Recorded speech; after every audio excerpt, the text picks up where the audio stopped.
सबसे पहले टोक्यो देखा, वहां के बाजारों में घूमा, बहुत खूबसूरत लगे वहां के बाजार।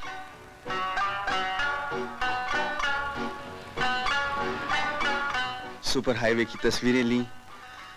घूमते घूमते प्यास लगी, पानी पीने के लिए मैं एक मंदिर में चला गया।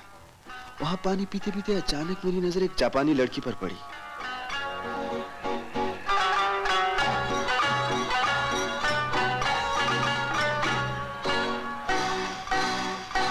वो मेरी तरफ देखकर मुस्कुरा रही थी।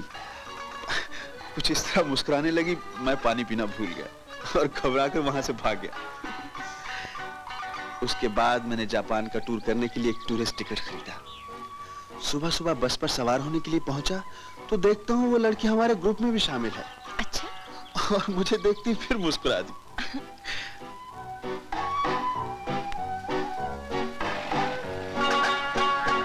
और बस में बैठे बैठे मुड़ मुड़ कर मेरी तरफ ही देख रही थी। ट्रेन में सफर किया और फिर मुस्कुराने लगी। अब तो मेरा भी जी चाहने लगा कभी कभी नजर बचाकर उसे देखूं, मगर जब भी मैं उसकी तरफ देखता पहले से मेरी तरफ देख रही होती। बस सारे टूर में यही सिलसिला चलता रहा। वो मुस्कुराती रही, मैं झेपता रहा, मैं झेपता रहा, वो मुस्कुराती रही। मालूम होता है तुम लड़की थे और वो लड़का। अच्छा भैया, पहले पहल उससे बात कब हुई? निको में एक झरने के करीब मैं कॉफी के लिए बैठा था। बड़ी जोर की सर्दी थी। कितनी खूबसूरत जगह है। जी हाँ। आप हिंदुस्तानी जानती हैं? जी। आप हिंदुस्तानी हैं? जी हाँ, आधी हिंदुस्तानी आधी जापानी। क्या मतलब? मेरी माँ जापानी थी और पिताजी हिंदुस्तानी। चलिए, बस वाले बुला रहे हैं, आइए।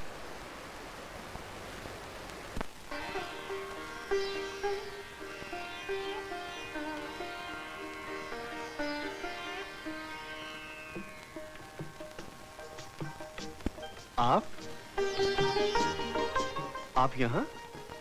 मेरा नाम आप नहीं, मीनाक्षी है। मीनाक्षी मेहता। कहिए मीनाक्षी मेहता जी। आप इस तरह मुंह फुलाए फुला क्यों फिर रहे हैं? मैं तो सीधी तरह बात कर रहा हूँ।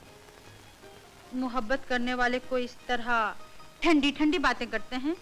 अजीब बात है, ना मैं आपको जानता हूँ ना आप मुझे। ये कैसी मोहब्बत है? मैं आपको अच्छी तरह जानती हूँ। आप मिस्टर सुनील हैं। आपके पिता आईने के एक्स मेजर हैं, जिन्होंने आपको यहाँ जूडो और किरात की तालीम के लिए भेजा है। आपकी सिर्फ एक बहन है जिसकी शादी हो चुकी है और आपकी अभी तक शादी नहीं हुई और कहीं बात भी नहीं हुई। बस। ये सब बातें आपको कैसे पता चली? तुम्हारा पीछा करके। जिस दिन तुम्हें पहले पहल देखा तो दिल दे दिया, वहीं से तुम्हारा पीछा किया। हर रोज तुम्हें जूडो के स्कूल से आते जाते देखती रही, फिर उसी इलाके के डाकखाने में नौकरी कर ली। तुम्हारे नाम आने वाले तमाम खत पढ़ती रही। बस, कितना आसान तरीका था।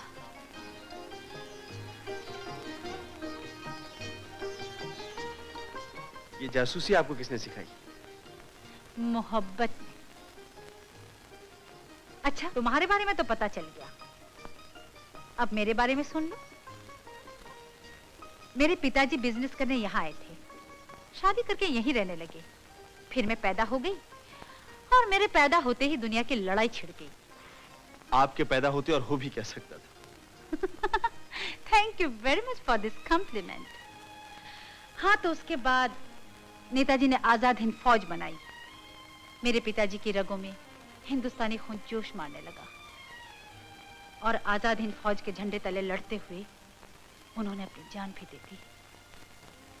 एक सच्चे देशभक्त थे आपके पिताजी।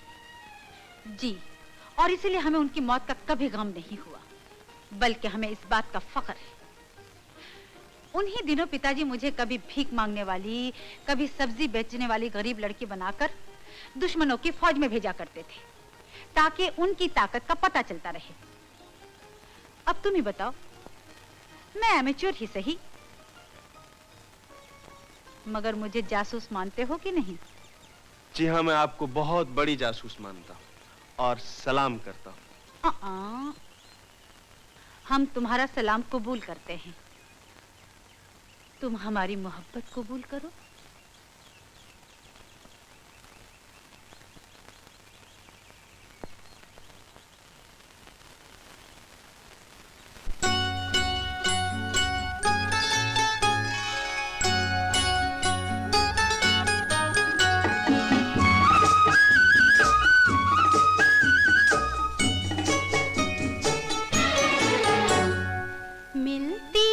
जिंदगी में मोहब्बत कभी कभी मिलती है, जिंदगी में मोहब्बत कभी कभी मिलती है, जिंदगी में मोहब्बत कभी कभी होती है दिलबरों की इनायत कभी कभी होती है दिलबरों की इनायत कभी कभी।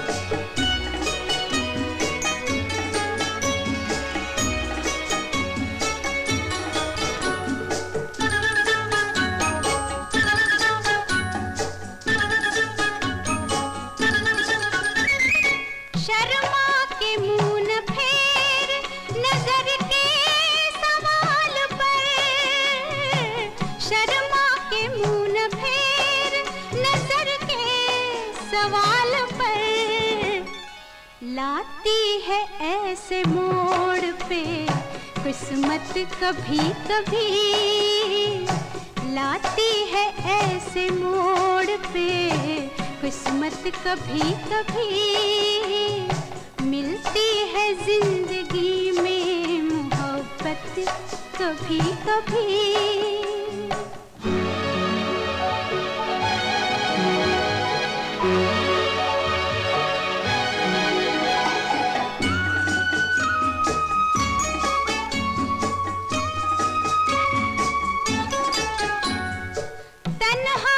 कट सकेंगे जवानी के रास्ते, तन्हा न कट सकेंगे जवानी के रास्ते, पेश आएगी किसी की जरूरत कभी कभी, पेश आएगी किसी की जरूरत कभी कभी मिलती है, जिंदगी में मोहब्बत कभी कभी।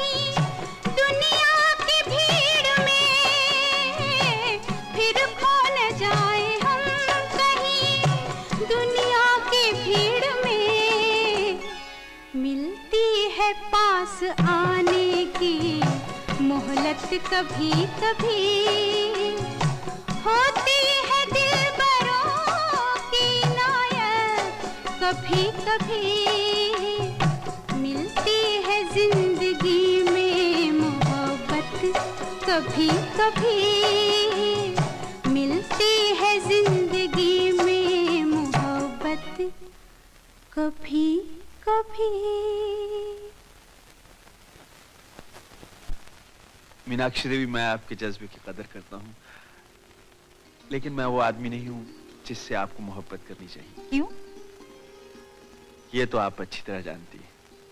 जो रास्ता मैंने इख्तियार किया है उसमें जिंदगी का इतना भरोसा नहीं, मौत से ज्यादा यकीनी है। देखो, तुम उस मौत से डरते हो जो अभी तक सिर्फ तुम्हारे ख्याल में है, लेकिन मैंने ना तो मौत से डरना सीखा और न मौत के डर से मोहब्बत को ठुकराना। मेरी माँ कहा करती थी, जितना जिंदगी का भरोसा कम है उतनी ही जल्दी मोहब्बत कर लो, ताकि मरते वक्त ये गम तो ना हो कि भगवान की इतनी बड़ी नेमत से हम महरूम रह गए। ये फिलॉसफी मरने वाले के लिए तो ठीक है, मोहब्बत का मजा उठाया और चल दिया, लेकिन अपने बाद दुनिया में जिसे तड़पने के लिए छोड़ दिया जाए, उसके लिए मोहब्बत एक सजा है, और ये सजा मैं किसी को नहीं देना चाहता। तो गोया तुम्हें मेरी खुशी का इतना ख्याल है कि अपने बाद भी मुझे गम नहीं देना चाहते। अपनी खुशी से ज्यादा दूसरे की खुशी का इतना ख्याल रखना, इसी का नाम मोहब्बत है। जब इतनी मोहब्बत करते हो तो इकरार क्यों नहीं करते? इतनी जल्दी इकरार नहीं करना चाहते? कोई बात नहीं, मैं इंतजार कर सकती हूँ। वो चली गई और मैं बहुत देर तक वहीं बैठा उस लड़की के बारे में सोचता रहा, जो आंधी की तरह आई थी और तूफान की तरह चली गई। लेकिन मेरे चारों तरफ प्यार के कितने ही फूल बिखेर गई